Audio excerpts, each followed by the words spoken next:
My name's Thomas, and this isn't something I ever thought I'd share. But a year has passed since I walked away, and the silence is louder than ever. Maybe writing it down will help me understand how everything I believed in fell apart slowly, then all at once.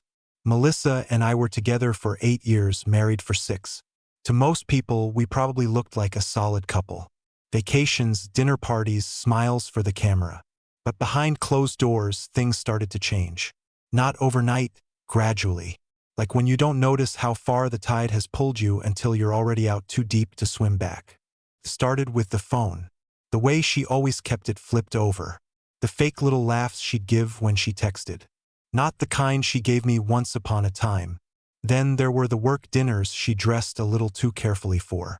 The sudden need for privacy. The emotional distance that kept growing no matter how hard I tried to bridge it. I remember one night it was raining. She came home late again. Said her meeting had run long. Her lipstick was smudged, but her story was polished.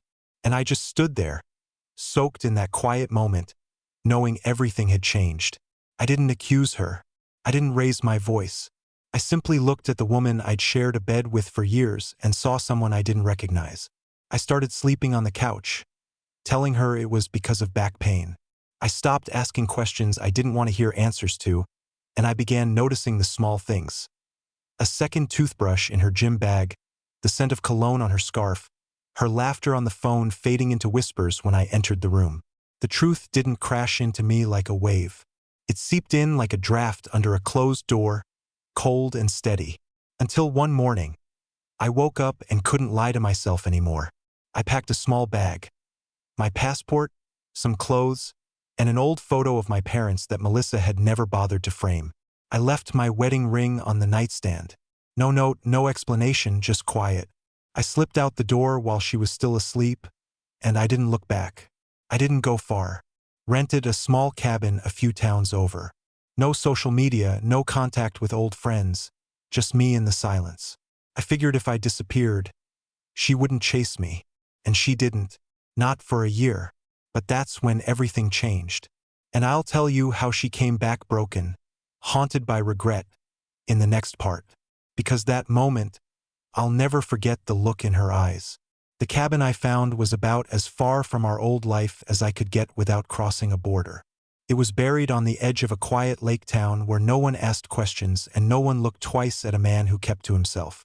I paid in cash, shopped once a week, and spent most days reading, walking, or sitting on the old wooden deck staring at the water like it held answers. And maybe, in some strange way, it did. There was something peaceful about the isolation, but also something hollow, like the world had paused.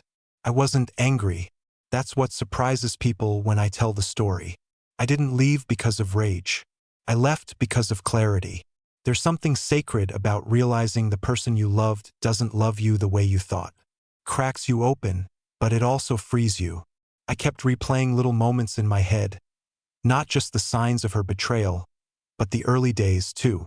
The way she used to tuck her legs up on the couch and lean into me like I was the safest place she knew.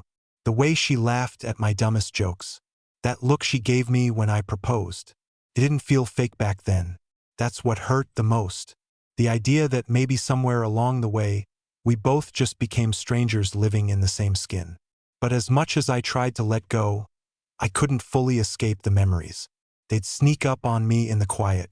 Like when the kettle started to whistle and I instinctively reached for 2 mugs instead of 1. Or when I'd catch myself looking at a sunset and wishing she could see it too before immediately reminding myself she probably already was. Just not with me. I never told anyone where I went. Not my parents, not my coworkers, not my friends. I didn't want advice, pity, or explanations. I wanted space and silence because there's a kind of truth that only shows itself when the noise stops. Months passed. Seasons changed. I grew a beard, started sketching again, something I hadn't done since college. I was healing, but it wasn't linear. Some days I felt like I could breathe again. Other days, I'd dream about her and wake up with my heart pounding, drenched in a sadness that didn't have a name. And through it all, she never called, never texted, never showed up until exactly 1 year later. It was the first week of October. The trees were burning gold and red. The air had that sharp bite that said winter wasn't far. I was chopping wood, thinking about making stew, when I heard a car engine pull up the gravel road. I wasn't expecting anyone. No one ever came out here. I wiped my hands on my jeans, stepped around the side of the cabin, and froze. There she was, Melissa, standing beside a rental car with her coat pulled tight. Her hair wind-blown and her eyes bloodshot like she hadn't slept in days. She looked thinner, older, like life had carved something out of her that no amount of makeup could cover. She clutched her phone in one hand, keys in the other, like she didn't know which one could save her. We just stared at each other. No words, no tears, just the weight of everything that had been said and everything that hadn't, hanging between us like smoke. I didn't move. I didn't speak. I just watched as she took a trembling breath, stepped forward, and whispered the words I never expected to hear again. Tom, I ruined everything. Please, please let me explain. And I still didn't say a word. Not yet, because I needed to know who this woman was. The one who shattered me and the one now begging me to let her speak. I didn't invite her inside right away. I stood there, still holding the axe, not because I felt threatened, not even close, but because I needed something to ground me. My whole body was buzzing, not with anger, not even sorrow anymore, but with something more complicated. Disbelief. That after 12 full months of nothing, of total silence, of imagining 100 different versions of her life without me, she'd driven out here alone. She asked if she could come in. Her voice was rough, like she hadn't spoken much lately. I nodded once and led her through the door of the small cabin. She sat across from me on the edge of the chair like she was ready to run again if the words came out wrong. I don't know where to start, she said quietly. I do, I finally replied. Start with the truth. All of it. No editing. I don't want the polite version. Just give me what I never got.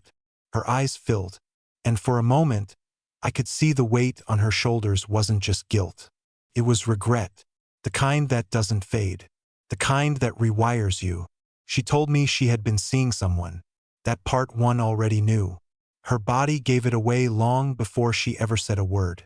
But what I didn't know, what hit like a cold slap, was who it was. Not a stranger, not some coworker. It was someone I'd known longer than her.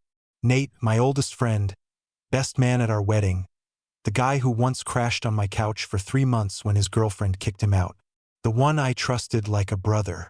I remember him telling me how lucky I was to have found someone like Melissa. I believed him.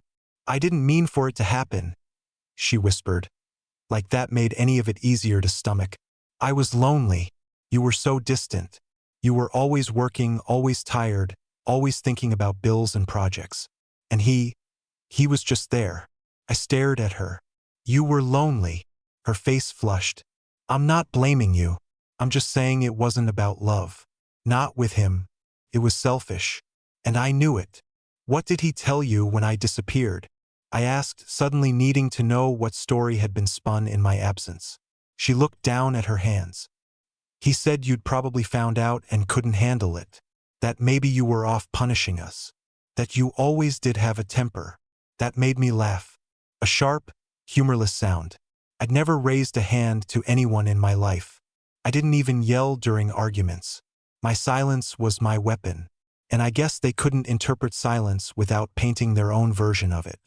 But it didn't last with him, she added quickly.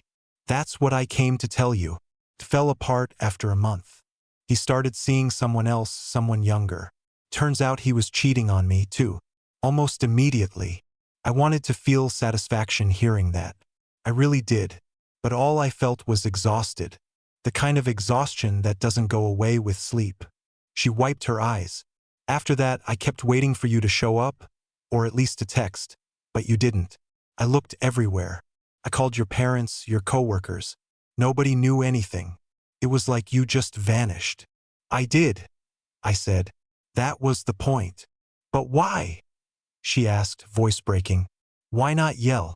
Why not confront me? Why just disappear? I took a long breath. Because if I said anything, I knew I'd get dragged into explanations, excuses, half-truths, tears, and I didn't want any of it. I didn't want to be convinced of something I already knew wasn't real anymore. So, I left before I could forget what it felt like to finally see you for who you were. She didn't argue, just sat there and took it. Then, she whispered something I wasn't expecting. You were right to go, but I was wrong to let you. I didn't respond. Not yet, because what she didn't know, what I hadn't told anyone, was that in the time since I left, I had started to rebuild. Not with someone else, but within myself. I had found a kind of peace, and I wasn't sure if she deserved to disturb it just because she finally saw the wreckage she'd caused. She stayed the night in the guest room. Not because I invited her to, but because the sun was setting fast and the storm clouds were rolling in. And despite everything, I wasn't cruel. I didn't offer comfort, but I didn't send her out into the storm either. That first night was quiet. We didn't speak again after that conversation. I made a fire. She sat near it in silence. I stayed outside most of the evening, rain slowly soaking through my sweatshirt while I stared at the lake, listening to the wind rattle the trees. I needed to remember who I was before her, who I became without her. Because if I allowed her back into my life, even for a moment, I had to know it wouldn't undo everything I'd worked to rebuild. The next morning, she was already up. I walked into the kitchen to find her cleaning dishes that weren't even dirty. She didn't look at me at first, just said, I had dreams about this place. Every month, sometimes every week. I imagined finding it.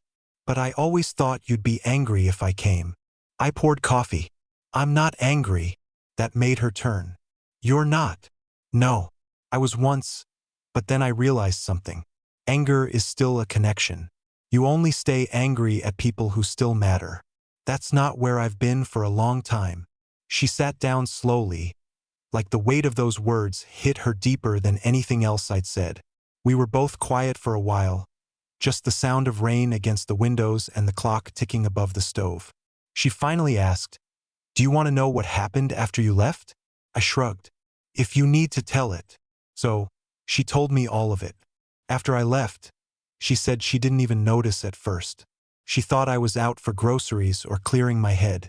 When hours passed and I didn't answer texts, she got worried. Not about me, about being caught. She searched the apartment, found the wedding ring I'd left behind, and said her heart sank. Not because she missed me, not immediately, but because it meant the easy escape route she thought she had, me forgiving her, was gone. She said Nate stuck around for a little while, but it was never love. It wasn't even affection. It was chaos. It was adrenaline. It was a distraction. And when I disappeared, he grew cold, distant. She started to see the cracks. The moments when he mocked her, minimized her, reminded her that she wasn't exactly wife material. She told me she spent her 31st birthday alone, staring at our wedding photo, wondering how everything she thought she wanted ended with her crying on the floor in a dress she bought to impress a man who barely remembered her middle name. She went on like that for a long time, month after month of unraveling. Her friends, the ones who egged her on to follow her heart and find herself, all started drifting away when things got messy. The social media posts about empowerment faded. She said even her own sister stopped answering calls after Melissa broke down in the middle of a family dinner, sobbing over a plate of cold pasta while her nephew stared wide-eyed. That's when I knew, she said, eyes fixed on a crack in the cabin floor. I traded the one man who always stood by me for noise, for something temporary, something shallow. I nodded slowly. That's the thing about temporary. It always leaves. She looked up. Do you hate me? No, I said. But I don't feel what you're hoping I'll feel. And what's that? Longing. Nostalgia. That ache that makes people run back to old flames thinking they can fix what's broken. I felt that once, but I buried it out here. In every sunrise I watched without you. In every evening I cooked a meal for one and didn't mind it. In every moment I remembered who I was before we were a we. Her lip trembled. So, this is it. I looked out the window. The rain was letting up. The trees were dripping, swaying gently in the wind. I don't know, I said. That's up to both of us, isn't it? Because the truth was, and I hadn't admitted this to myself until that moment, part of me still cared. Not about the relationship that was gone, but about her as a person. I didn't want her destroyed. I didn't want revenge. I wanted peace. I wanted both of us to stop carrying the weight of the past like a boulder strapped to our backs. And as we sat there, two broken people in a quiet cabin far from the world we once built, I realized something else. Sometimes closure isn't loud. It doesn't come with slammed doors or dramatic speeches. Sometimes it's just a deep breath and the ability to look at someone and know you've already said everything without speaking a single word. She asked me if she could stay. Not for a few hours, not just to talk. She meant really stay, to be here in this cabin with me. She said she didn't have anywhere else to go. Her apartment lease had ended. She was couch surfing. Her job was barely hanging on. And the friends who once cheered her on had vanished like smoke. And as I looked at her, this tired, older, distant version of the woman I once adored, I realized how strange it was that she was now the one asking for permission to enter my world. I didn't answer her right away. I stood up, walked to the door, and opened it wide. The air outside was still damp from the storm, and everything smelled like pine and earth. I stepped onto the porch and waited. She followed, arms crossed against the cold, eyes flicking to mine with nervous glances like she was expecting rejection in every breath I took. "I need you to understand something," I said finally. "You're not asking to stay with the man you remember. That version of me died the day I left. I buried him with the life we built. What you see now, who I am now, is someone you haven't met." She looked like she wanted to argue, but thought better of it. "I'm not trying to pick up where we left off," she said. "I'm not asking for us to be anything we were. I don't know how to live without guilt anymore. And I thought if I could just be near you, maybe some of the weight would lift." And that's when it hit me. She wasn't looking for forgiveness. Not really. She was looking for relief, for shelter. Not just from the rain or her ruined life, but from herself. I sat down on the porch steps and motioned for her to do the same. She hesitated, then joined me, our shoulders a foot apart, a space that felt like a chasm filled with everything we never said. "Melissa," I said carefully, "I spent the last year in silence. No distractions, no noise. I rebuilt myself from the ground up. And what I found is, I don't need to hate you. I don't need to love you either. I just don't need you." She flinched like I'd slapped her, but I kept going. "I'm not angry. I'm not bitter. But I've built something out here that isn't built on pain. It's quiet. It's steady. It's mine. Letting you in, even temporarily, feels like tearing open a wound that finally closed." She didn't cry. That surprised me. She just nodded slowly, like she knew that was the only answer I could give. Then she said something I didn't expect. "Can I stay one more night? Not in your space. Just outside, in the car if I have to. I'm not ready to go back yet. Not until I can face the mess I made." I watched her, really watched her.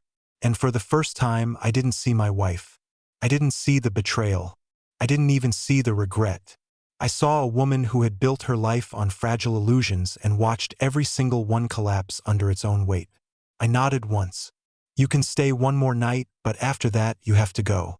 Not because I'm cruel, but because I'm not your recovery plan. You have to rebuild your life the same way I did. With nothing but time, truth, and silence." That night, I sat by the fire alone while she slept in the guest room again. And as the flames danced in front of me, I realized something important. I wasn't waiting for justice anymore. I wasn't seeking closure. I wasn't hoping she'd change. I had moved on quietly, fully, completely. And even if she hadn't, that wasn't my burden to carry anymore. The morning she left was quiet, like the air itself knew it was carrying something final. There was no knock at my door. No long goodbye, no emotional plea for one last chance. When I stepped into the kitchen, she was already gone. Her car tracks cut faint lines into the damp gravel, already beginning to blur with the morning mist. And there, tucked beneath the door, was a single envelope with my name on it. Just Thomas, written in handwriting I hadn't seen in a long time. For a few minutes, I just stared at it. My hand hovered above the paper, not because I was afraid of what it said, but because I wasn't sure if I wanted to feel anything at all. I had made peace with the silence, with the distance, with the way everything fell apart without any dramatic crescendo. She had already said more than I ever expected her to. But something in me needed to know how she chose to leave. So I opened it. The letter was short, messy, a few sentences scratched out and rewritten. She'd clearly struggled to say what she needed. That somehow made it feel more real. I know I don't deserve another word from you, let alone this space you gave me. I used to think closure was something people owed each other. But now I think it's something we have to build ourselves. I don't expect your forgiveness, Tom. But I want you to know this. The silence you left behind, it was louder than any fight we could have had. It echoed through everything. And I finally understand why you left without saying a word. Because anything you might have said would have been drowned in my own excuses. You gave me the gift of facing myself. I don't know who I'll become yet, but I promise you she'll be better. Not for you, just for the woman I should have been a long time ago. I read it twice, then folded it and set it on the table. I didn't feel some grand sense of closure, no wave of relief or clarity. What I felt was something far simpler. Stillness. A final stillness, like someone shutting the last page of a long, painful book you didn't realize you'd been carrying for years. I sat outside with my coffee as the sun rose, casting warm light over the lake. There was something different about it that morning. Not because she'd come and gone, but because I hadn't chased or clung or begged for understanding.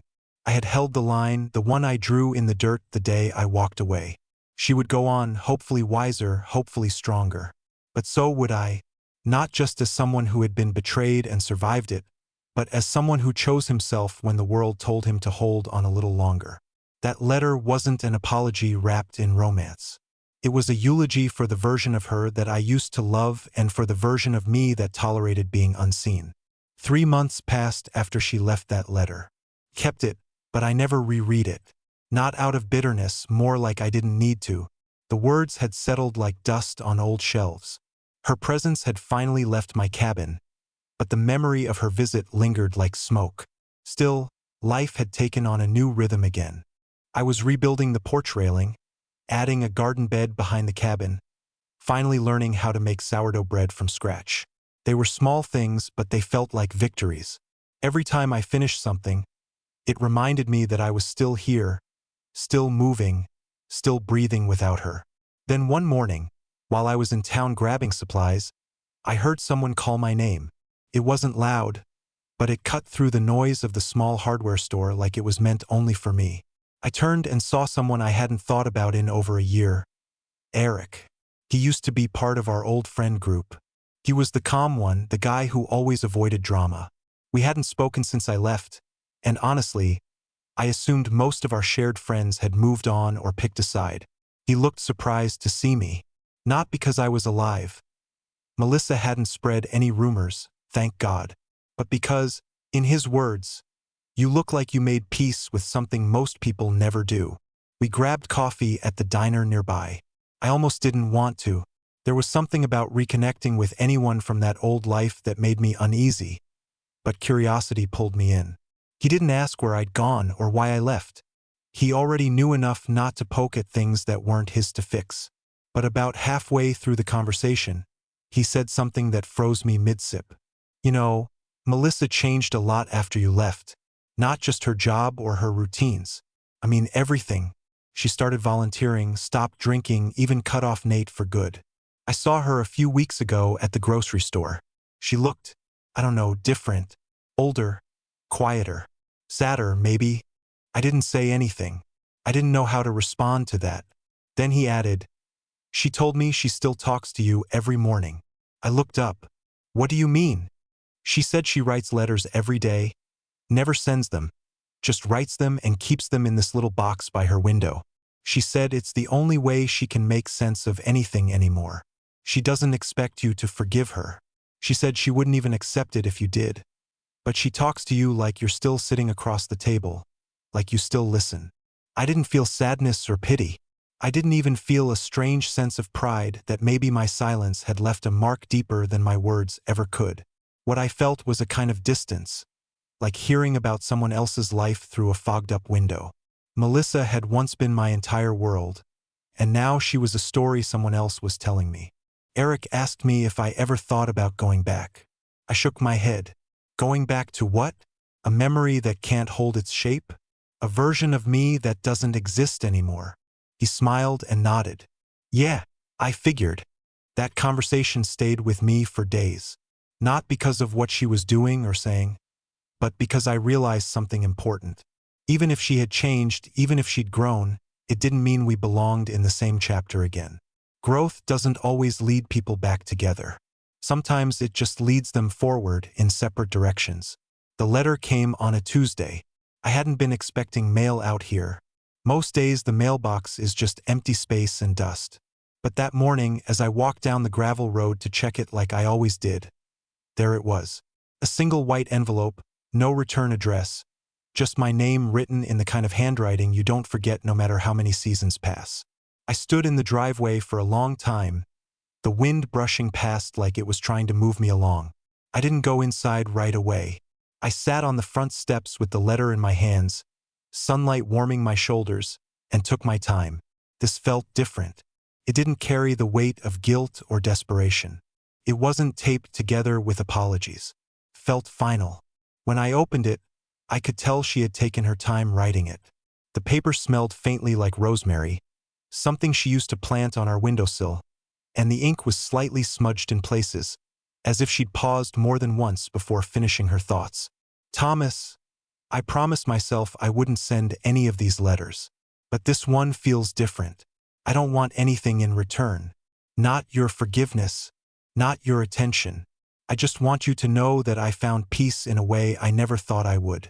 I spent months trying to rewrite the past in my head, trying to be the woman I should have been when you needed me most. But eventually, I realized something. You didn't need me to become someone else for you. You needed me to become someone better for myself. And I did. I'm not broken anymore. I'm not lost. I'm working in a quiet town now, near the coast. I teach art classes to kids who remind me what it means to create without fear. I go for long walks. I adopted an old dog. I laugh again, really laugh the way I used to when we first met. And every now and then, when I sit down with a cup of tea, I think of you. Not with pain, not with regret, just with gratitude. For walking away, for not yelling, for letting the silence speak louder than your anger ever could. You taught me something I'll carry forever.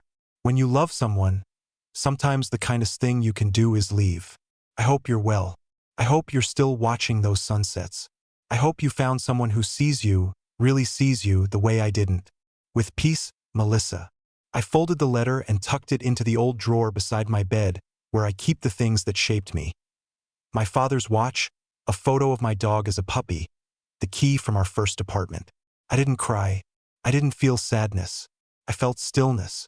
The quiet kind that follows after a storm when everything smells fresh and the world feels clean again. That was over 6 months ago. Since then, I finished rebuilding the cabin, planted a small greenhouse.